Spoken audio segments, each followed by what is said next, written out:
What's up, everybody? You know who I am. I'm Jack Slater, aka the Comic Outlaw. Yeah, check us out on YouTube, man. Drop a like and subscribe. Hit us up. Right now, we're doing the Sensational She Hulk. Oh, yeah. Number 4. And she's breaking the fourth wall with this one, and she has a blown guest waiting for her. Don't worry, it all comes into play. And there is that Surgeon General's warning that this doesn't actually appear in the magazine, which most covers, is basically true. And She-Hulk is trying on some stylish clothes. Man, I wish I could be a fly on that dressing room wall. Anyway, she's trying on new clothes for her new job as an assistant DA. She's trying to get her life back together, trying to go back to being a lawyer, doing what she does. She has a college degree. She might as well use it. So she's using the panels, trying on different clothes, trying to find the right one, the right mix. And for $800, she buys that suit. Yup, $800. Man, the girl has expensive taste, doesn't she? They go walking out. Of course, the manager's a little worried about supervillains busting in. They don't have that kind of insurance, and who will pay for it if she happens to knock the building down, that kind of thing. So she has to kind of schedule an appointment the next time.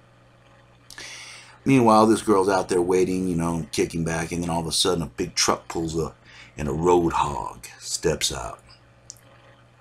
But we'll get to that a little later, hopefully. Anyways, back to the main story. She-Hulk walks in, finds a secretary there.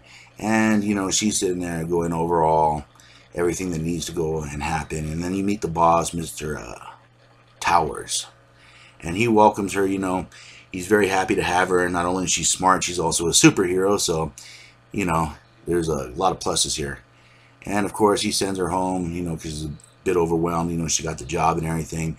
And the secretary decides to take her out. Talk to her.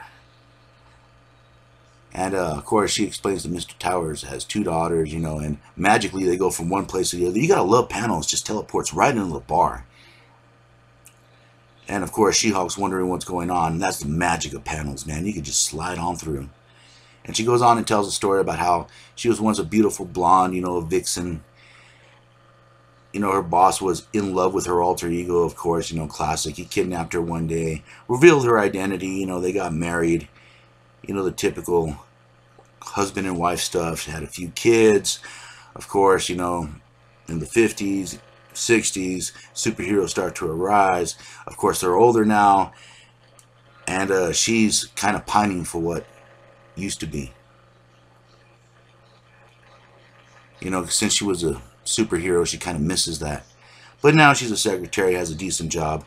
And out of nowhere, a stilt comes down and smashes their table. Yes, Stilt Man. A C-lister if there ever was one.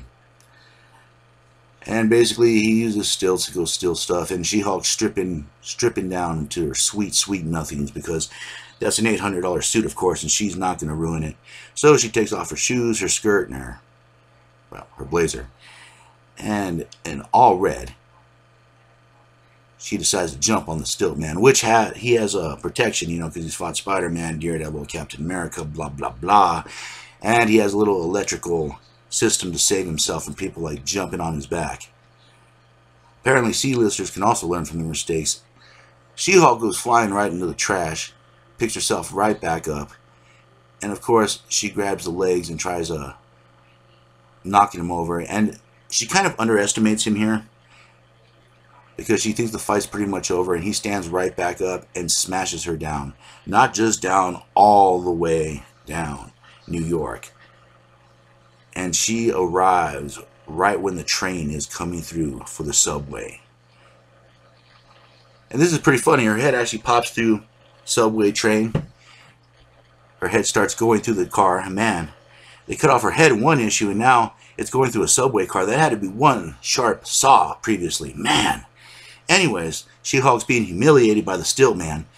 And this lady's wondering if she could get back into action. She's not in shape like she used to be, but she still has her intelligence. She goes and she gets the cook, tells him to get all the lard that he has. Yup, all the grease. And she has a plan of her own. She spills it out all over the place. And it's working. The Stilt Man's losing his balance. He's slipping and sliding. And not even enjoying the ride, if you know what I'm saying. Of course, She-Hulk is pretty pissed off after taking that ride on the subway. She gets back up, and Stiltman can detach his legs, I guess. So he detaches, you know, a couple feet, tries to make his getaway, and She-Hulk busts through. And She-Hulk is good and pissed at this point. Probably has a big headache as well. She grabs his legs, tells him to make a wish, and rip! And there he falls, right between her loving arms. And there's the Stiltman, arrested, busted, and ready to go to jail. And of course, everyone's impressed with She-Hulk, happy. And of course, the label in the back pretty much says it all, and why she was going to win. Gotta love labels, huh? Anyways, they're meeting for lunch. They're going to discuss exactly what they're going to do, how they're going to do it. And of course, everyone's happy that She-Hulk's a part of the group. But there's someone insidious watching, preparing for She-Hulk in the background, like always. There's always a shadowy figure somewhere. And of course, they're talking, wondering what the next issue is going to be. I mean, appearances from this, that. I mean, is she going to be fighting Dr. Doom in the next one? Well, maybe. Maybe so. But we'll find out the next time, won't we? And as always, Comic Outlaw. And I'll catch you on the flip side, yeah.